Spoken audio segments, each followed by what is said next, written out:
They said Barbara Stanwyck could make a man forget his senses with a single smile on screen. Off-screen, she was equally irresistible and equally complicated. In 1953, during the filming of Titanic, a handsome 22-year-old leading man fell hopelessly in love with Stanwyck, who was then 45. The age gap was scandalous even by Hollywood standards.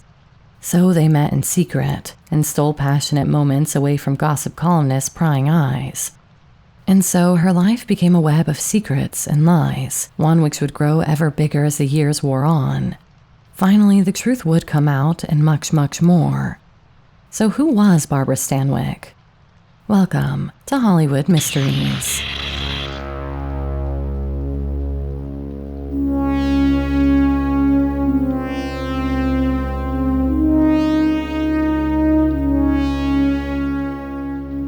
Ruby Catherine Stevens was not born to such glamour. Long before she was Barbara Stanwyck, she was a Brooklyn girl with a childhood that can only be described as a Dickensian tragedy. She was the youngest of 5, born on July 16, 1907, and by age 4, little Ruby had witnessed horror few could imagine. One winter day in 1911, her pregnant mother, Catherine Stevens, took Ruby and her brother on a streetcar ride through Brooklyn. A drunken stranger suddenly lurched forward and shoved Catherine off the moving trolley. Ruby's mother hit the pavement and never got up. The violent fall caused a miscarriage and ultimately killed her. If Ruby's shock and grief at witnessing her mother being murdered on a streetcar in broad daylight wasn't enough, things would only escalate into further heartbreak. 2 weeks after the funeral, Ruby's father, Byron, unable to cope, vanished. He headed off to work on the Panama Canal and never returned. In the blink of an eye, Ruby was orphaned, left clinging to her 14-year-old sister Mildred as the only family member old enough to care for her.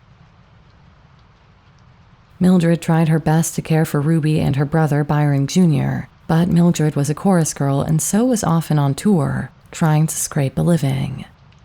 The children were soon placed in a succession of foster homes, sometimes as many as 4 different homes in a year. It was a childhood of severe instability and abandonment. Talking about it years later, Barbara refused to pity herself. The foster system wasn't, quote, cruel, just impersonal, she shrugged. At least nobody beat me. Hardship, she learned early, was something to be survived, not bewailed. By age 9, Ruby had started smoking, and by her early teens, she was fighting in the streets and running away from some of the grimmer foster placements. She was, as she later said, alert, precocious, and savage, a little Brooklyn stray who trusted no one to take care of her. Interestingly enough, this tough cookie attitude would serve her well not only in Hollywood, but even in her final years when she once more showed that she was a girl who knew how to put up a fight, fists and all.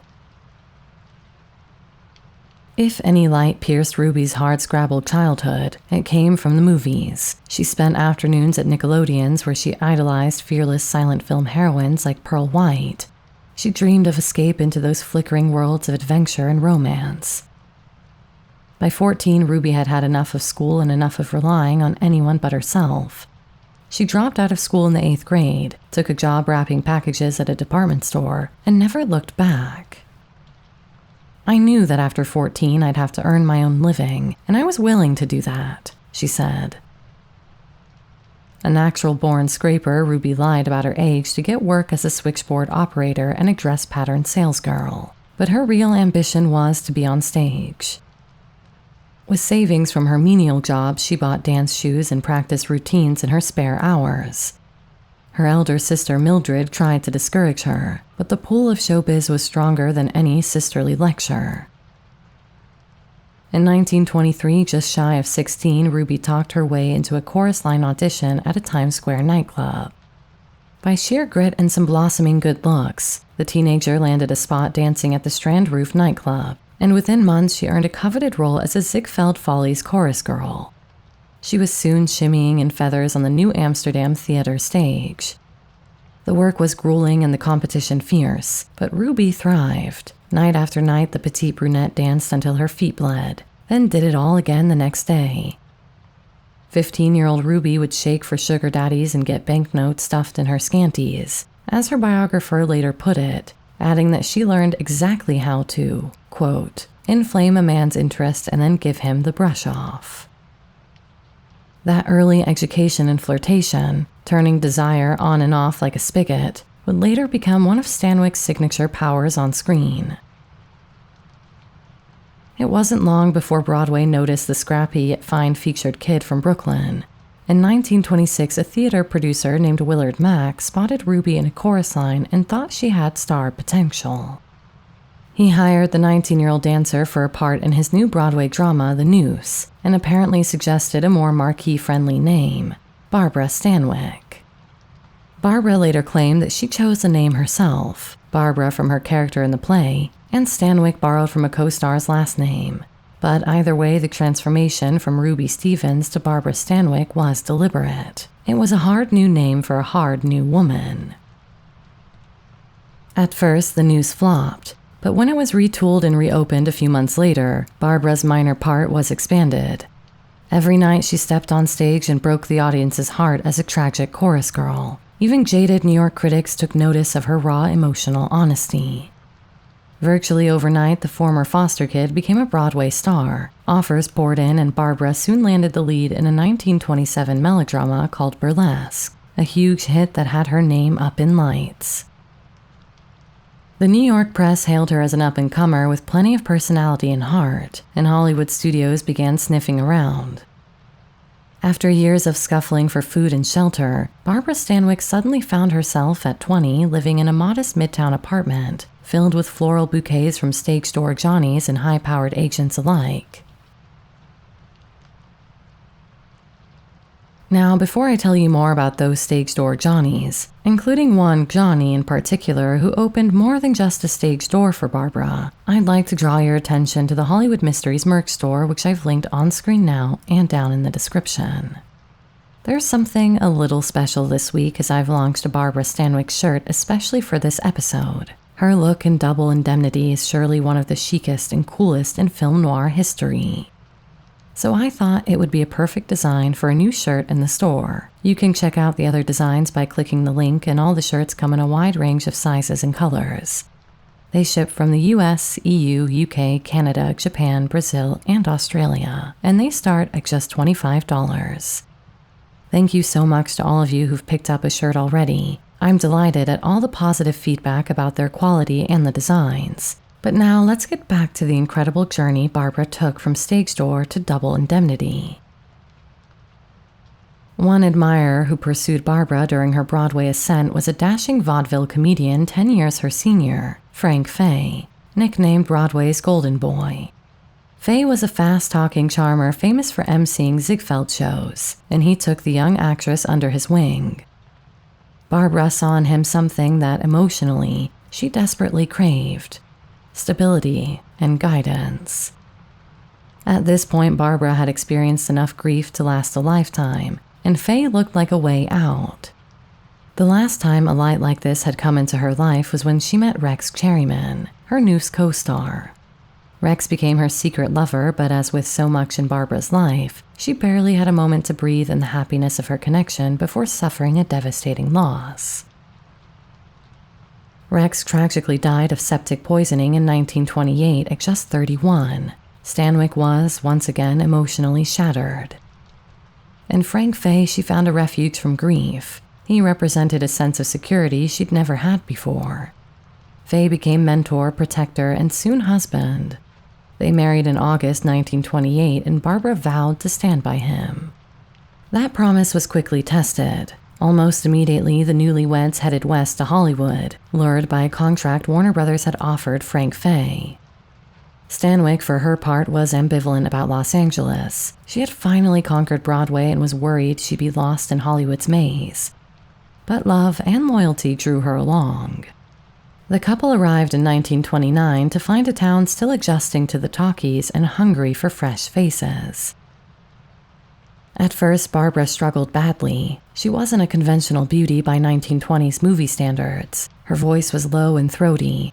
Her look more of a lean working-class prettiness than the highfalutin exotic and glamorous appeal of Crawford or Swanson.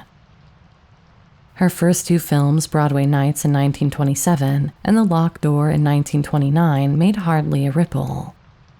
By her own admission, she felt awkward on camera and considered fleeing back to New York. Only the thought of disappointing Frank kept her in California. Sensing his wife's discouragement, and likely mindful that his own star was dimming, Fay pulled strings to get Barbara a real shot. He introduced her to an up-and-coming director named Frank Capra and urged him to test her for a new project. Capra's film was 1930's Ladies of Leisure, and landing the role changed Stanwyck's life. Capra later confessed he hadn't thought much of Barbara until he saw her screen test footage. Something in her natural talent electrified him. Cast as a hard-partying escort with a tender heart, Stanwyck leapt into the part as if it were written for her. When Ladies of Leisure premiered, critics raved that a new star had arrived. On-screen, Barbara displayed all the vibrancy, toughness, and vulnerability that would come to define her work. The performance cemented her place in Hollywood. Columbia Pictures quickly signed her to a contract, and throughout the early 1930s, Stanwyck blazed through roles that pushed the era's boundaries. She specialized in women who were nobody's fools, loose-living dames with brains and backbone. In Night Nurse, she played a streetwise caregiver who thwarts murderous guardians. In Babyface, she infamously portrayed an ambitious young woman who sleeps her way up the corporate ladder, leaving a trail of broken men in her wake. Babyface was so scandalously frank about female sexual power that it was one of the prime suspects when Hollywood was forced to answer to Will Hayes and the new production code. Stanwyck's heroines could be glamorously immoral. She caused a bank to collapse in Babyface with little more than a sly insinuation that women like her were behind the entire Great Depression. But she had a genius for making audiences empathize with them. She was less fragile than Lana Turner, less abrasive than Katharine Hepburn. She had something special, and it made women cheer for her and men feel a little a-quiver at the knees. Watching Stanwyck conquer or outwit weak men on screen became a vicarious thrill for Depression-era moviegoers, many of whom were starting to question the previously imperious figures of masculinity whose insecurities had just driven the country into disaster. By 1934, Barbara was one of Hollywood's busiest actresses, cranking out up to 4 films a year and in the process developing a remarkable range. In the space of a single year, she could go from playing a gun mole in a crime drama to a gold-hearted shopgirl in a romantic comedy, never missing a beat. She could be hardened and vulnerable at once. That interplay of steel and sensitivity became the very brand of Barbara Stanwyck. Back at home, however, Stanwyck's own life was veering into melodrama. Frank Fay's Hollywood trajectory did not match his wife's. As Barbara's star ascended, Frank's career faltered. He found himself eclipsed by the very woman he had championed. The effects on their marriage were toxic. A proud man with a brittle ego, Fay grew resentful as Barbara became the breadwinner and focus of attention. Worse, he slid deeper into alcoholism, which led him to inflict violence, allegedly, on his wife. The witty charmer Barbara had married devolved into a bitter drunk who would fly into rages and beat her. In fact, many have claimed that 1937's A Star is Born, the film about an alcoholic actor whose fame is surpassed by his wife's, was directly inspired by the Fay-Stanwyck marriage. The couple's attempts to fix things only made them worse. In 1932, hoping a family might heal their rift, Barbara and Frank adopted a baby boy. They named him Dion Anthony Fay, though he was usually called Tony. Stanwyck was not yet 25 and by her own admission had little idea how to be a mother. Indeed, underneath her sultry screen persona, Barbara carried a secret. She likely could never bear children. This was due to yet another horrifying experience at a tender age. When she was 15, although there are suggestions she was as young as 12, she became pregnant, and most sources claim that this was due to having been raped by one of her foster carers. This then led to a botched back-alley abortion, the kind of grim ordeal many impoverished and abused young women faced in that era, and it left her with lasting injuries. So the adoption of baby Anthony years later was an attempt to fill that void and to pacify Frank. However, if she thought a child might repair things, she was terribly mistaken. The crying infant only annoyed Fay, and fatherhood did nothing to curb his drinking. In fact, having a son seemed to inflame Frank's temper even more. On one horrifying occasion, Faye came home in a drunken fury and, in front of Barbara, picked up little Tony and threw the toddler into the swimming pool, leaving him to drown. Barbara jumped fully clothed into the water to rescue her child. The boy was shaken but survived, and finally reached her breaking point. In 1935, after 7 years of increasing misery, she found the courage to leave Frank Faye for good. Their divorce was ugly. Faye at one point demanded custody of Tony as leverage, though he ultimately lost interest in the child and didn't contest when Barbara won sole custody. At just 28 years old, Barbara Stanwyck was a single mother and a divorcee in an era that wasn't kind to either. But she emerged with her sense of self intact. On screen, she had often portrayed women picking up the pieces of broken lives. Now she was living it. She later insisted she felt free at last after shedding Faye's toxic influence. Work would be herself. Free of the nightly duty of soothing a volatile husband, Stanwyck threw herself even harder into her career and devoted herself to close friends. She spent afternoons riding at a San Fernando Valley horse ranch she co-owned, a retreat she named Marwick, and evenings hosting low-key poker games for a circle of fellow actors and writers. By the mid-1930s, the press had dubbed her Missy, a nickname friends used affectionately to capture her mix of ladylike polish and tough-talking directness. On set, she earned a reputation for extraordinary professionalism and generosity. Crew members adored her. She learned every electrician's and grip's name and made a point to personally thank them. Co-stars found in her a nurturing mentor. Younger actresses marveled that Stanwyck would run lines with them or give tips without a hint of diva behavior. But once a film wrapped, Barbara's shyness often kicked in. She was known to change her phone number as soon as shooting ended, a quiet signal that she preferred not to carry on social connections after the job was done. Intimacy did not come easily to someone who had been abandoned by her own father and shuffled through foster homes. As one friend observed, Stanwyck let you in and shut you out, an echo perhaps of the foster girl who learned the value of treating people properly, but also of the need to depend on herself and herself alone once the job was done. If Barbara thought she'd left personal drama behind with her first marriage, she was due for another unpleasant surprise. In 1936, on the set of a pretty banal Hollywood musical called His Brother's Wife, she was introduced to 25-year-old MGM contract player with matinee idol looks, Robert Taylor. Taylor's clean-cut Nebraska upbringing and gentle manners were the polar opposite of Frank Faye's brash persona. He was 4 years younger than Barbara and, at that point, far less famous. The studio had paired their rising starlet with Taylor mostly for box office chemistry. No one expected them to click off camera. But as they spent time together, Barbara found herself charmed by Bob Taylor's easygoing warmth. After the darkness of her years with Faye, Taylor was like a bomb. It was like coming out of an emotional black hole of Calcutta, she later said of that period. For his part, Taylor was smitten and a little awed by Stanwyck's worldliness. He joked that a Nebraska farm boy like him would never have met a woman like Miss Stanwyck back home. Their romance was a slow burn built on friendship and respect. Barbara, cautious from past hurt, kept things quiet. They went on horse rides and cooked dinners together at her ranch, away from paparazzi.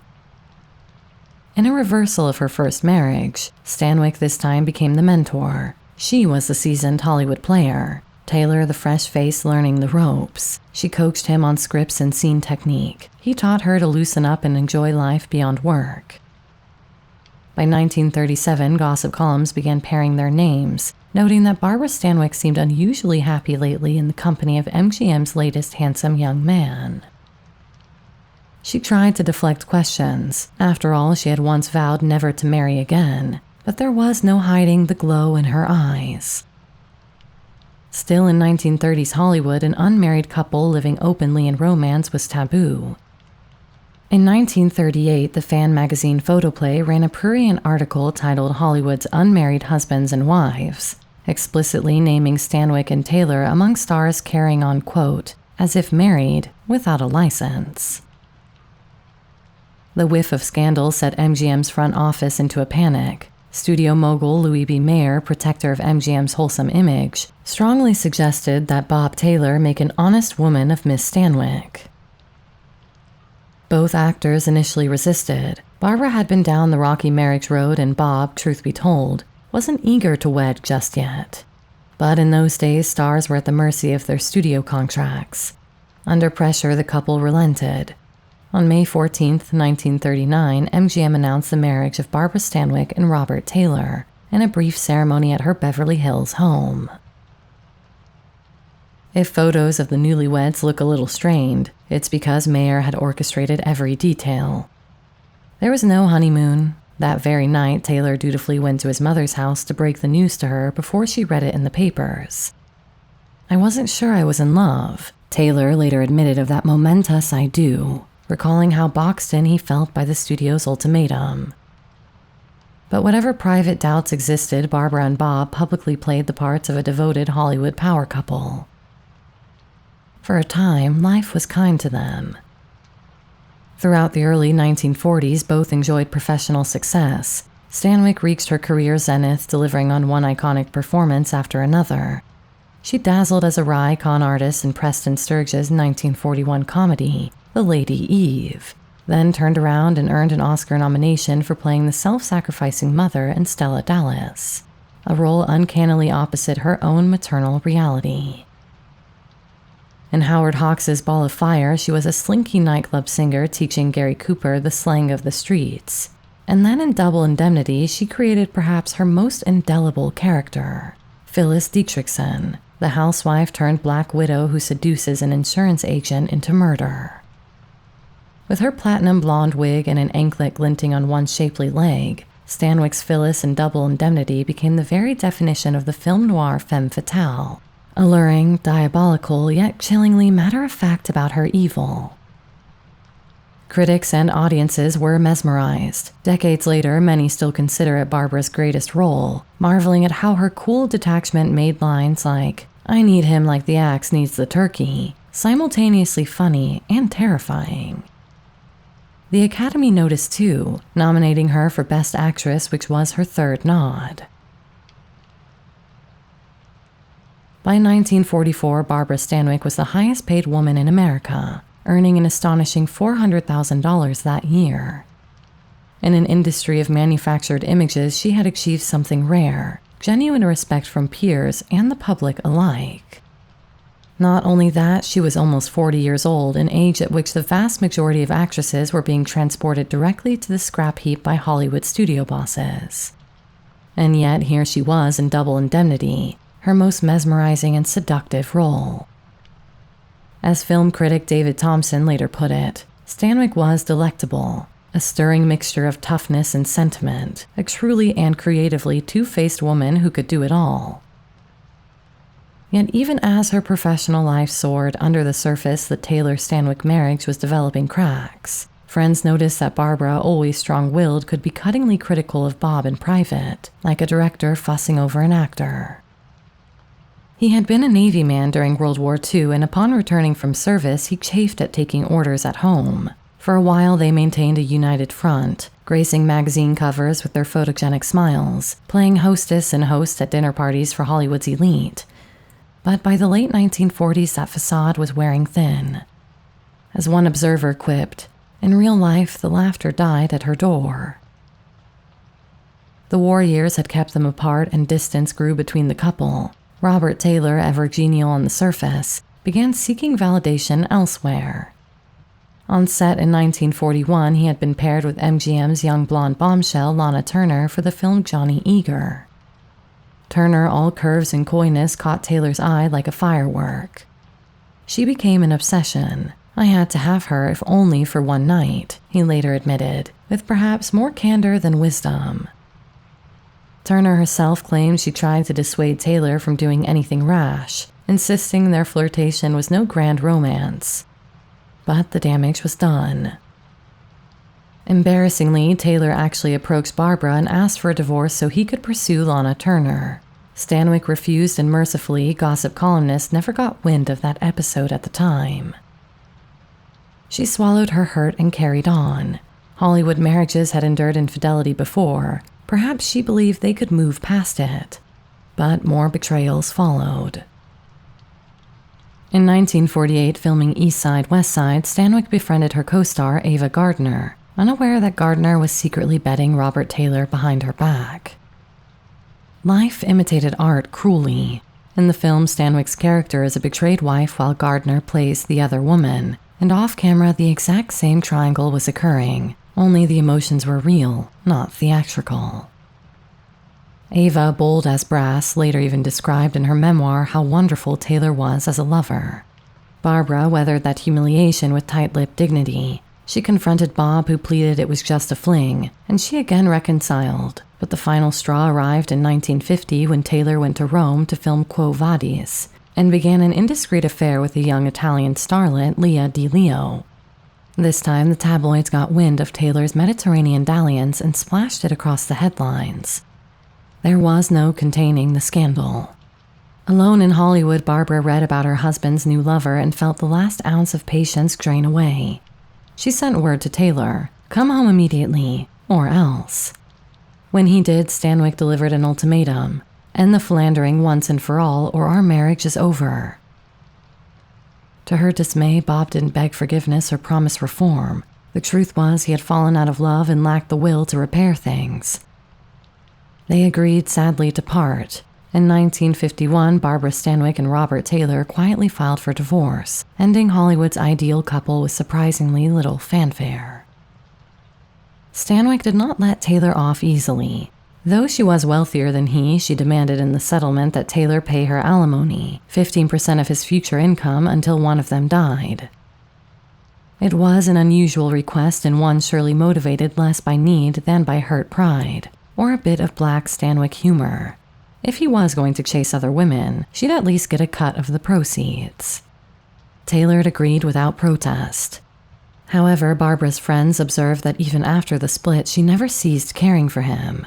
She kept a part of her heart just for Bob, one noted, evidenced by how shaken she was when Taylor died of lung cancer in 1969. In fact, in the late 1960s, Stanwyck and Taylor managed to rekindle a genuine friendship. Time had softened old wounds. They even worked together one last time, co-starring in a 1964 thriller, The Nightwalker, as amicably as exes could. "We became friends again. Time does take care of all things," Barbara reflected. But back in 1951, freshly divorced for the second time, she was in no mood to tempt fate a third time. "I won't marry again," she told a reporter flatly. "I'd rather have my work." True to her word, Barbara Stanwyck never remarried. By the early 1950s, Stanwyck had weathered 2 failed marriages and the bruising betrayal of a husband she dearly loved. One might think she'd had her fill of heartbreak, and yet a surprising new chapter of passion and scandal was still to come, proving that Barbara's life had plot twists as riveting as any film noir. In 1953, not long after divorcing Taylor, Barbara signed on to co-star in a soapy shipboard drama called Titanic. On set, she met a tall, dark, and possibly handsome newcomer named Robert Wagner. At 22, Wagner was literally half Stanwyck's age. They were a generation apart. He was just making a name for himself in Hollywood. She was an established queen of the screen. By all logic, they should have had little in common, but from the moment their eyes met, sparks flew. In Titanic, Wagner played Stanwyck's college-age lover, and life imitated art with uncanny speed. The 2 actors developed a magnetic rapport during filming, exchanging smoldering looks that were only partly scripted. Off-camera, Wagner found himself hanging on Barbara's every word. She in turn was charmed by his youthful enthusiasm and gallantry, traits that perhaps reminded her of the young Robert Taylor who had once brought light into her world. An intense affair blossomed. They spent evenings at Barbara's home cooking dinner and listening to records, seemingly reveling in a cocoon of private happiness. She nicknamed him RJ and let her guard down in his playful company. He later wrote that she, quote, showed him how to live as an adult and was so generous with her love. For a time, Barbara Stanwyck rediscovered girlish joy in the arms of a man young enough to be her son. But old Hollywood habits die hard. Once again, the powers that be intruded. 20th Century Fox, the studio grooming Wagner as a matinee idol, was not about to let its rising star get publicly entangled with a woman 23 years older. The gossip rags would have had a field day. An Oedipal romance would, it was asserted, damage Wagner's masculinity in the eyes of his female fans. So the studio hatched a preemptive strike. One morning, Wagner opened the paper to read a planted story that he was engaged to a young starlet named Terry Moore, a complete fabrication by Fox's publicity department. "They never told me they were going to do this," Wagner recalled, describing his fury and disbelief. The phony engagement announcement rattled Stanwyck. Already intensely private, she recoiled at the idea of being dragged into a public scandal as the older woman in Wagner's life. And Wagner, for all his devotion, recognized a hard truth. If he stayed with Barbara, he'd forever be Mr. Stanwyck living in her shadow. With regret, the pair quietly went their separate ways not long after the Titanic shoot ended. Wagner mourned the end of what he called a wonderful, wonderful experience, and Stanwyck withdrew once more behind a fortress of self-reliance. In a final show of loyalty, Wagner sent her a note expressing that he would have happily remained her man, but fate and the Hollywood system had other plans. Years later, he would still speak of her with reverence, insisting the love they shared was genuine and formative for him. For Barbara, the affair with Wagner remained a secret, one she never discussed publicly. It was as if she had allowed herself one last indulgence in romantic fantasy, knowing it couldn't endure. If the story had been known, one person who might have found it hard to swallow would have been her son, Tony. The relationship, strained from the start, had never healed. As a boy, Anthony had been a handful, getting poor grades, acting out, and Stanwyck, overwhelmed and uncertain, had sent him off to military school when he was just 16. After that, they grew apart entirely. Apart from a brief lunch arranged by a relative in 1952, she never saw her son again. In interviews, Anthony admitted he was a lousy student and probably to blame for not meeting his mother's expectations. As an adult, he led a troubled life, an arrest in 1960 for selling pornography to minors, odd jobs managing a motel, and Stanwyck kept her distance. She provided for him financially in minimal ways. A wedding gift here, a bit of baby furniture when he had a child of his own, but emotionally she was completely absent. It was almost as though she wanted to inflict the same absence upon her own child that she had experienced following her mother's death and father's disappearance all those years before. Barbara's romantic life after Wagner seemed to taper into discreet interludes and a few close companionships, often with women. There were now rumors, as there always had been, swirling around her sexuality. In Hollywood's whisper network, some speculated that Barbara might secretly prefer women, citing her long, close friendship with her publicist, Helen Ferguson, who was virtually a live-in companion for decades. Tallulah Bankhead, the unabashedly bisexual actress, once bragged she had a fling with Barbara in their younger days. Hollywood historian Axel Madsen later wrote that people would swear she was the biggest closeted lesbian in Hollywood, though he admitted the truth of her sexuality was ultimately unknowable. Certainly, the studio system had forced many stars into lavender marriages of convenience, and some suspected Stanwyck's marriages to Faye and Taylor fell into that category. Barbara herself gave no credence to the gossip. In fact, she fiercely guarded her privacy. Famously, in the 1960s, a brash journalist named Bose Hadley cornered Barbara to ask if she'd ever been involved in lesbian relationships, bringing up old rumors about Garbo and Dietrich. Barbara's eyes turned to ice. "Next question," she snapped, before summarily kicking the prying reporter out of her house. "The lady doth protest too much," Hadley quipped afterward, but Barbara simply believed some things were nobody's business but her own. What can be said is that she became, over time, a bona fide gay icon regardless of her personal orientation. Her brassy independence and androgynous chic in certain roles endeared her to queer audiences. In the 1960s and 70s, lesbians saw her as a cultural touchstone, a woman who challenged respectability with the strong, self-sufficient character she embodied. She even played one of the first explicitly lesbian roles in mainstream American cinema, portraying a predatory brothel madame in 1962's Walk on the Wild Side. It wasn't a flattering depiction. The character is a murderous villain, but it was notable in a time when gays and lesbians were mostly invisible on screen. Off-screen, Barbara neither advocated nor condemned. She kept her personal views close, but her refusal to conform to traditional feminine norms — she eschewed fancy dressing rooms, often wore pants when not filming, and projected a no-man-needed authority — gave her a certain renegade allure among women. Gay men, for their part, often adored her glamour and her talent for high drama. There's nothing like a formidable woman in an elegant gown pulling a gun on a man, and Stanwyck delivered that in spades. Whether she intended to or not, Barbara Stanwyck blazed a quiet trail simply by being utterly herself. By the late 1950s, the golden age of Hollywood that had made Stanwyck a star was fading. The big studios were losing their grip. Television was the new frontier. Barbara didn't hesitate to make a pragmatic move. Her film opportunities had slowed as she entered her 50s, so Stanwyck brought her talents to television, a medium many of her contemporaries still snubbed. In 1960, she headlined The Barbara Stanwyck Show, an anthology series where each week she played a different character, from hard-boiled businesswomen to frontier doctors.